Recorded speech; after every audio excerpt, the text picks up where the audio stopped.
கோவில் கட்டணம்னா கோடி கோடியா பணம் வேணும்னு நாம நினைக்கிறோம் இல்லையா? ஆனா வெறும் கற்பனையாலேயே ஒரு கோவில் கட்டி அந்த இறைவனையே ஆச்சரியப்பட வச்ச ஒருத்தரை பத்தி தெரியுமா?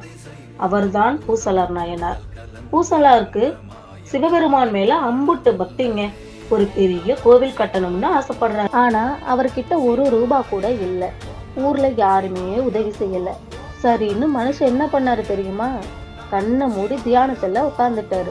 மனசுக்குள்ளேயே அஸ்திவாரம் போடுறாரு, செங்கல் செங்கலா அடுக்குறாரு, சிற்பங்களை செதுக்குறாரு. இப்படியே பல வருஷம் உழைச்சு மனசுக்குள்ளேயே ஒரு பிரம்மாண்ட கோவிலை கட்டி முடிச்சிட்டாரு. இங்கதாங்க ஒரு ட்விஸ்ட் இருக்கு. அதே நேரத்துல காஞ்சி பல்லவ மன்னன் நிஜமாவே ஒரு பெரிய கற்கோவிலை கட்டி முடிச்சு நாளைக்கு குடமுழுக்குன்னு தேதியும் குறிக்கிறாரு.